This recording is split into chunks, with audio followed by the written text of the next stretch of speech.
Humphrey Bogart has the distinction of playing both private eyes considered the exemplars of American detective fiction. Sam Spade, created by Dashiell Hammett in his 1929 novel The Maltese Falcon, and Philip Marlowe, who made his debut in The Big Sleep 10 years later.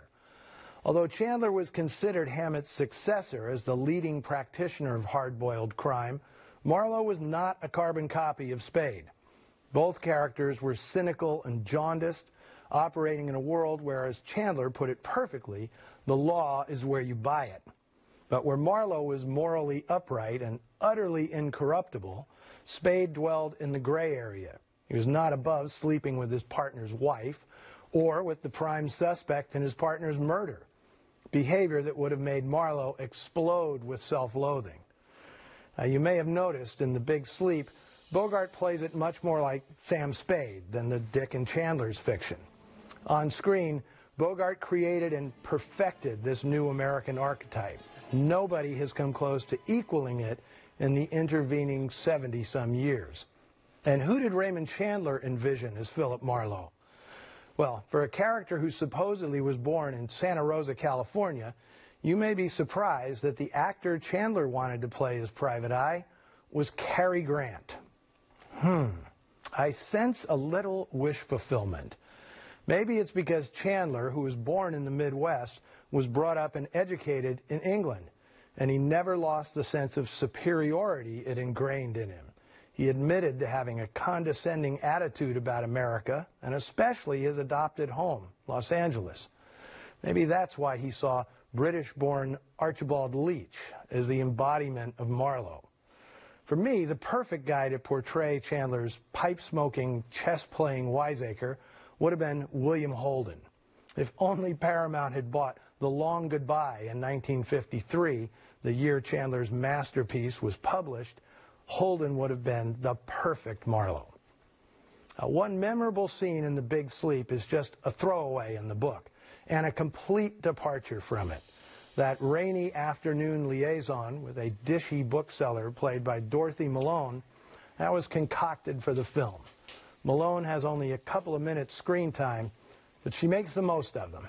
Any longer, and we might have forgotten all about Lauren Bacall and Martha Vickers.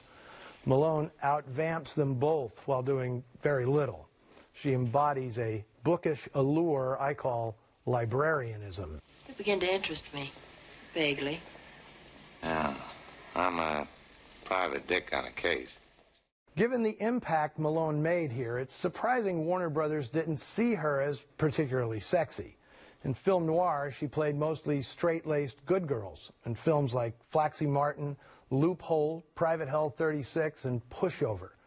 It wasn't until the mid-50s that Malone started steaming up the screen, playing a hot-to-trot officer's wife in Battle Cry, a sexy barnstormer in The Tarnished Angels, and a boozed-up, claws-out cougar in Written on the Wind, for which she'd win a Best Supporting Actress Oscar. Now, the bookstore in The Big Sleep, not Malone's, the one across the street, was based on a real bookstore known to every writer in Hollywood. The Satter Bookshop, owned by Stanley Rose, was the place for authors to get their books and periodicals, and other things, if you believe the legend. At the Satter, in his later shop, named for himself, Stanley Rose purportedly purveyed premium porn, to get all Elroy about it. Now, whether it was true or not, there's no doubt that's where Chandler got the idea for Geiger's side hustle. And while we're on the subject of bookstore clerks, let's give a big nod to Sonia Darren, who played Geiger's shifty shopgirl, Agnes Logier. You do sell books, hmm? What do those look like? Grapefruit? Darren, whose real name is Sonia Paskowitz, had a handful of credits before this, all in B pictures, all uncredited. Howard Hawks giving her this plum part proved two things. The woman could act, and she needed a new agent, because she didn't get an on-screen credit for this film either, which is a crime. She quit the business in 1950, probably out of frustration. But The Big Sleep would not be her sole contribution to American pop culture. Some of you might remember a precocious red-headed munchkin named Mason Reese, who became a bit of a cultural phenomenon in the 1970s. He parlayed his role as Pitch Kid for Underwood Deviled Ham. It's a Borgashmorg into a career on chat shows and sitcoms.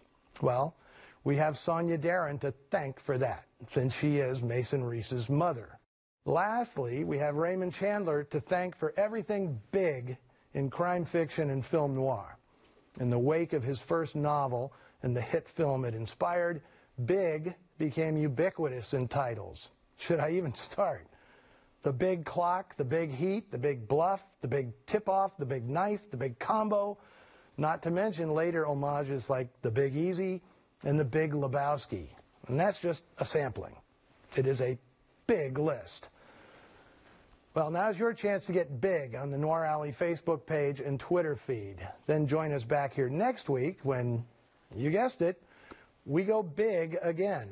I'll be presenting director Joseph Losey's adaptation of a novel called Deadly Summit, renamed by United Artists, The Big Night. See you next week.